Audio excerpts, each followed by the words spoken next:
Guys, काफी सारे students मुझसे पूछते हैं कि मैं अपनी प्रिपरेशन तो काफी बढ़िया तरीके से कर रहा हूं, लेकिन मेरा सिलेक्शन बार बार रुक जाता है। क्यों? हर बार आप शुरुआत तो जोरदारी से करते हैं, लेकिन कुछ दिनों बाद आपकी जो कंसिस्टेंसी है बेसिकली वो ब्रेक हो जाती है। क्यों? 24 घंटे होने के बावजूद दिन खत्म होते होते ऐसा लगता है कि कुछ खास किया ही नहीं। आज इस वीडियो में मैं आपको बहाने नहीं सिस्टम देने वाला हूं, और अगर आपने इस वीडियो को सच में फॉलो कर लिया तो यकीन मानिए आपकी तैयारी की स्पीड बाकी सबसे अलग दिखाई देगी। मेरे प्यारे साथियों, नमस्कार। आज हम बात करेंगे एक ऐसी स्किल की जो किसी भी सरकारी परीक्षा में किताबों से ज्यादा काम आती है, और वो है टाइम मैनेजमेंट। लेकिन ध्यान रखना, टाइम मैनेजमेंट सिर्फ घड़ी देखने का काम नहीं है, ये एक साइंटिफिक प्रोसेस है, ये सोच बदलने की कला है, ये प्रायोरिटी तय करने की ताकत है। शुरू में थोड़ा सा कठिन लगेगा, थोड़ा अनकंफर्टेबल भी लगेगा, लेकिन जैसे ही आप इसे अपनाना शुरू करेंगे आप खुद महसूस करेंगे कि आपकी जो प्रोडक्टिविटी है ना दोस्तों, वो दुगनी हो रही है।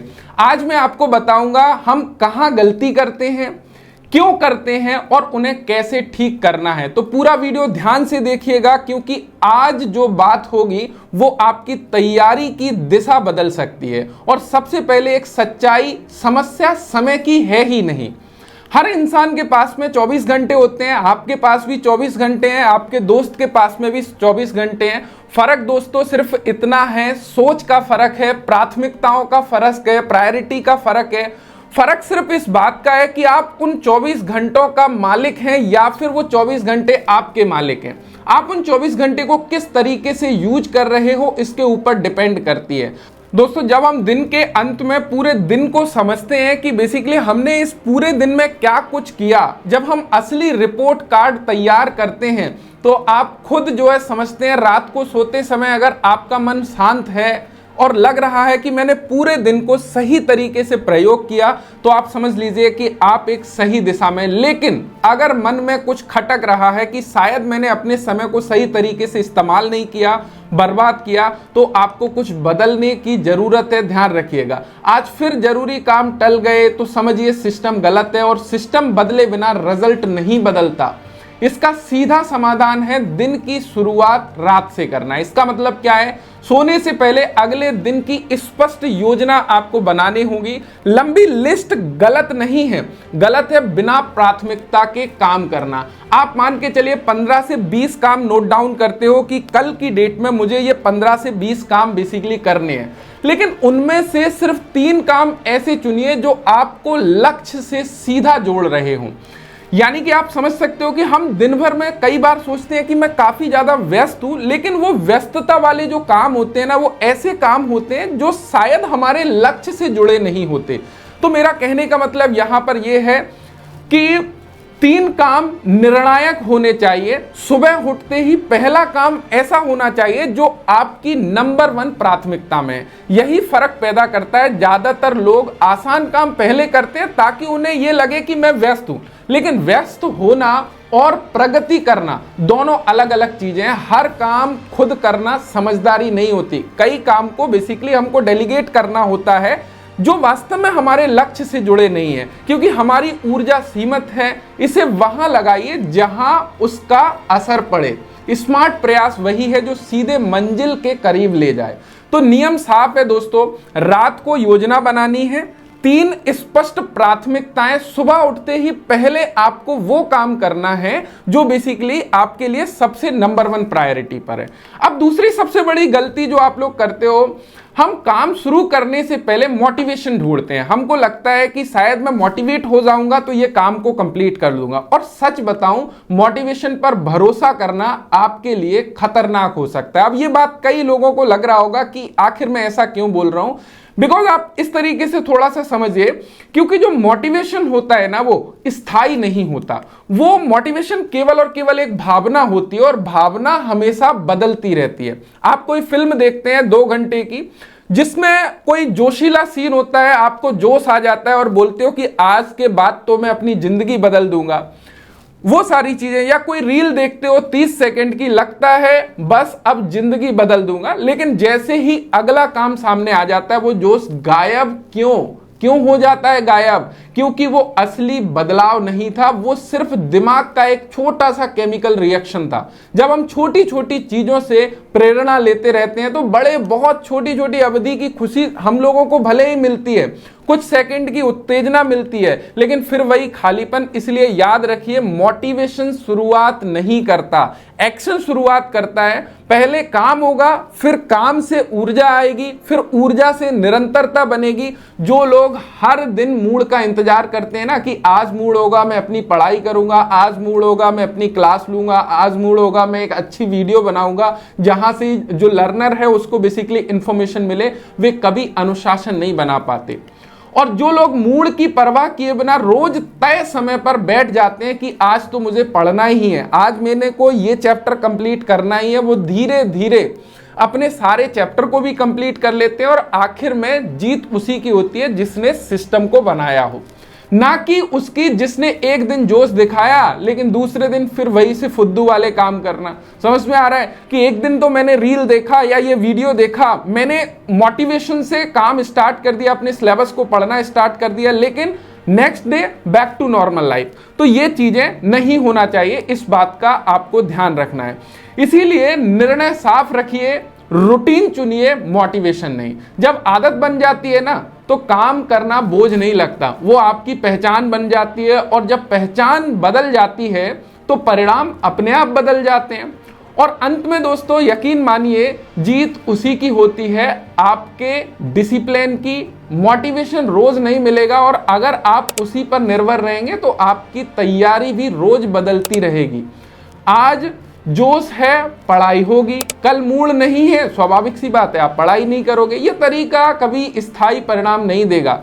इसीलिए जब भी चुनाव करना हो, मोटिवेशन और रूटीन के बीच में हमेशा रूटीन चुनिएगा, क्योंकि रूटीन जो है ना शुरुआत में भारी लग सकता है, लेकिन जब आप उसे रोज निभाते हैं धीरे धीरे वह आपकी आदत बन जाता है। लगातार 20 से 25 दिन तक एक ही समय पर बैठना, एक ही सिस्टम फॉलो करना आपके दिमाग को ट्रेंड कर देता है। फिर पढ़ाई करनी पड़ती नहीं है, एक्चुअल में पढ़ाई होती है और हमको अपने आप को उसी मोड में बेसिकली लेके जाना है जहां पे हमको पढ़ाई के लिए एफर्ट नहीं लगाना पड़े।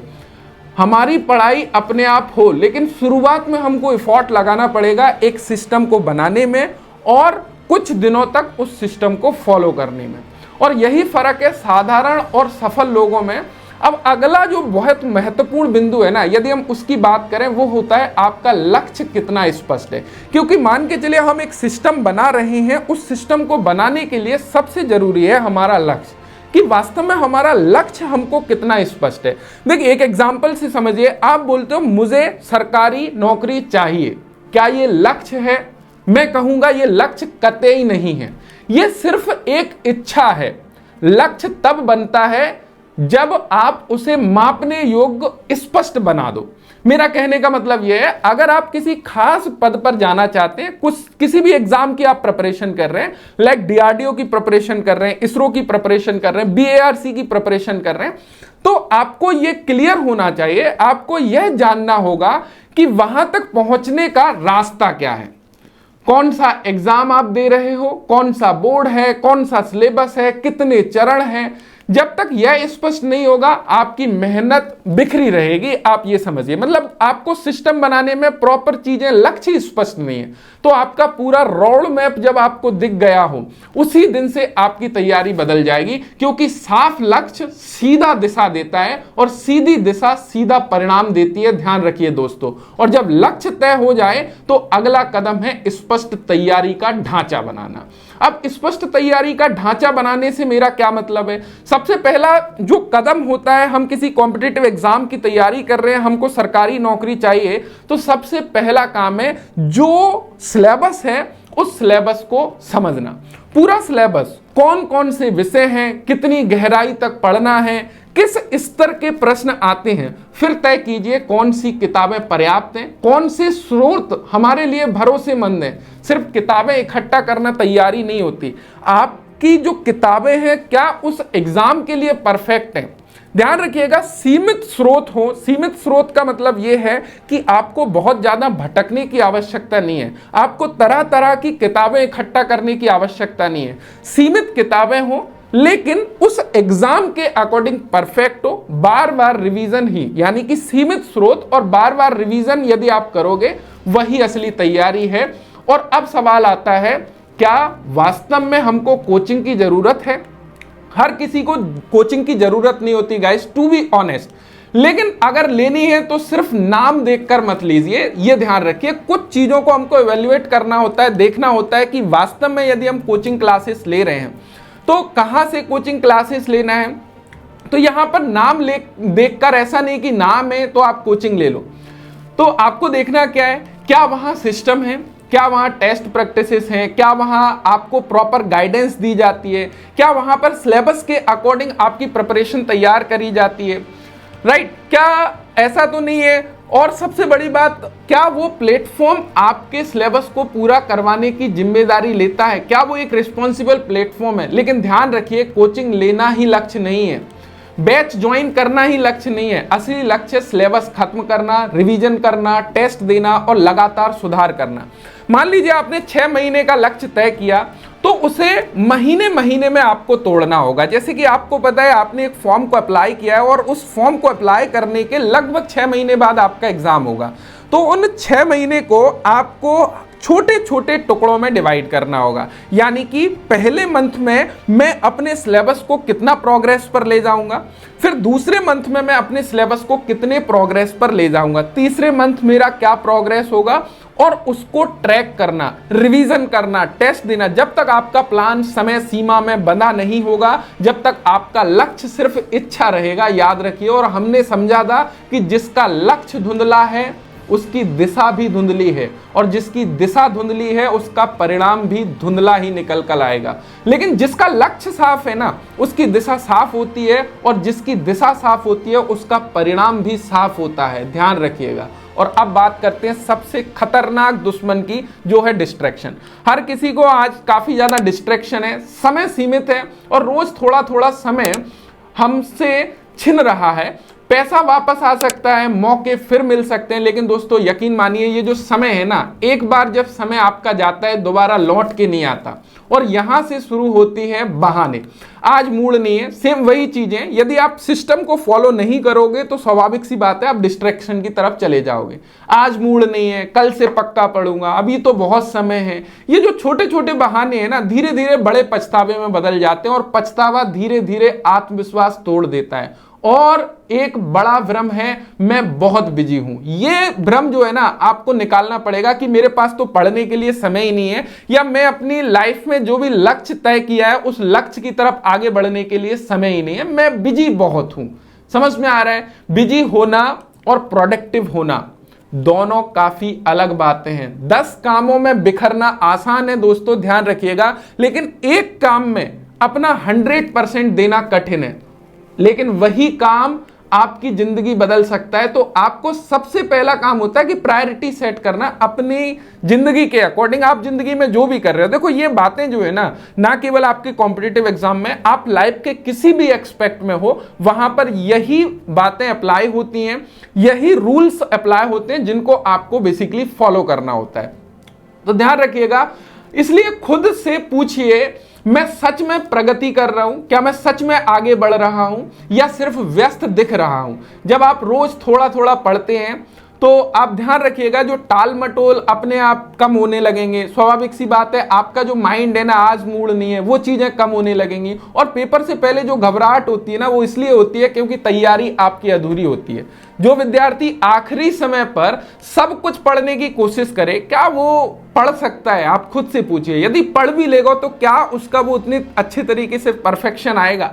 स्वाभाविक सी बात है, नहीं आएगा। और वही रीजन है कि जब आप एग्जाम देने जाते हो, वहां पर काफी सारे लोग बोलते हैं कि सर मैं पढ़ के तो सारी चीजें जाता हूं, लेकिन जब एग्जाम में बैठता हूं तो वहां पर देखता हूं कि मेरे क्वेश्चन के आंसर गलत हो रहे हैं, या मुझे एग्जाम देते समय घबराहट हो रही है जिसकी वजह से आते हुए क्वेश्चन सर गलत हो जाते हैं, मैं क्या करूं?